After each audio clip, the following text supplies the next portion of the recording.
सितंबर 2025 से उत्तर प्रदेश के कानपुर में शुरू हुआ आई लव मोहम्मद विवाद अचानक से एक बड़े सांप्रदायिक विमर्श में तब्दील हो गया।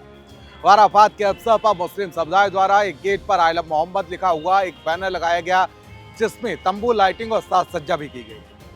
ये गेट वह स्थान था जहां से हर वर्ष रामनवमी की शोभा यात्रा निकलती है और यही बात विवाद का बिंदु बन गई। स्थानीय हिंदू संगठन ने इस प्रदर्शन को एक नई परंपरा बताते हुए आपत्ति दर्ज की और कहा कि ये केवल सार्वजनिक स्थान पर अतिक्रमण नहीं, बल्कि पारंपरिक धार्मिक मार्ग को बदलने की कोशिश भी मानी जा सकती है। प्रशासन ने मामले की संवेदनशीलता को देखते हुए त्वरित कार्रवाई करते हुए बैनर हटवाया और आयोजन में शामिल लगभग 25 लोगों के खिलाफ प्राथमिकी दर्ज कराई गई। ये कदम विवाद को थमने के बजाय और अधिक चर्चित बना दिया। सोशल मीडिया पर मामला तेजी से फैला।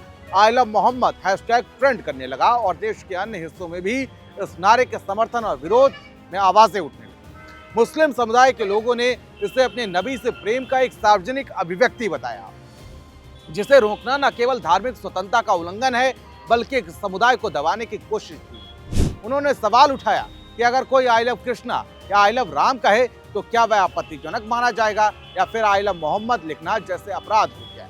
दूसरी ओर हिंदू संगठनों और कुछ स्थानीय नागरिकों का कहना है कि यह मामला सिर्फ नारे या भावनाओं का नहीं, बल्कि सार्वजनिक मार्गों के उपयोग और धार्मिक राजनीति वर्चस्व का भी है। उनका कहना था कि यदि हर समुदाय अपनी अपनी धार्मिक प्रतीकों से सार्वजनिक स्थलों को ढकना शुरू कर दे तो ये भविष्य में सामुदायिक संघर्ष की नींव बन सकता है।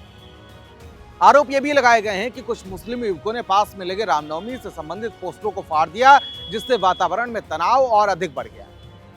इन आरोपों की पुष्टि स्वतंत्र रूप से नहीं हो सकती, परंतु सांप्रदायिक राजनीति में अवसर सत्य से अधिक धारणा महत्वपूर्ण हो जाती है और वहीं इस मामले में हुआ है। प्रशासन की कार्रवाई को लेकर एआईएमआईएम प्रमुख असदुद्दीन ओवैसी समेत कई मुस्लिम नेताओं ने तीखी आलोचना की। ओवैसी ने सार्वजनिक रूप से यह बयान दिया कि मोहम्मद से प्रेम जताना अपराध नहीं हो सकता और यह भारत के संविधान द्वारा किए गए अभिव्यक्ति के अधिकार के तहत आता है।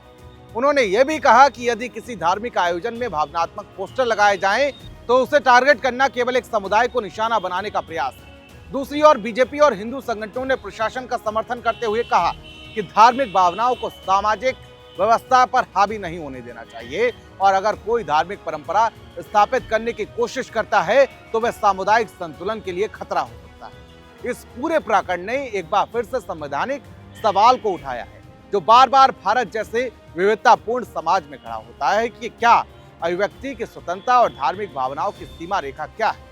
क्या कोई व्यक्ति, समूह या समुदाय अपनी धार्मिक पहचान को सार्वजनिक स्थलों पर इस तरह से अभिव्यक्त कर सकता है जिससे अन्य समुदायों को असुविधा हो, या फिर सार्वजनिक स्थानों पर धार्मिक प्रतीकों का प्रदर्शन चाहे किसी भी धर्म का हो सबके लिए समान रूप से स्वीकार्य और निषिद्ध होना चाहिए। भारतीय संविधान अनुच्छेद 19(25) से 28 तक नागरिकों को अभिव्यक्ति की स्वतंत्रता और धार्मिक आस्था की स्वतंत्रता प्रदान करते हैं, लेकिन इन अधिकारों की सीमाएं भी तय की गई हैं, जैसे सार्वजनिक व्यवस्था, नैतिकता और अन्य नागरिकों के अधिकारों की रक्षा।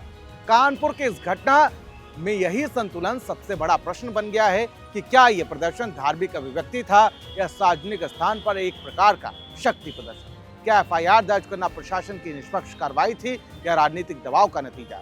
यह भी उल्लेखनीय है कि ऐसे विवाद आज सोशल मीडिया युग में क्षण भर में राष्ट्रीय मुद्दा बन जाते हैं। जहां पहले ऐसे मुद्दे स्थानीय स्तर पर सुलझ जाते थे, जब एक ट्वीट या वायरल वीडियो देश भर में भावनाएं भड़का सकता है, इस मामले में सोशल मीडिया पर दोनों पक्षों की अतिवादी प्रतिक्रियाएं सामने आई। अब देखना होगा कि आखिर ये विवाद थमेगा या और बढ़ेगा। आपकी इस पूरे मामले को लेकर क्या राय है, कमेंट बॉक्स में हमको जरूर बताइएगा। तब तक के लिए मुझे दीजिए इजाजत। नमस्कार।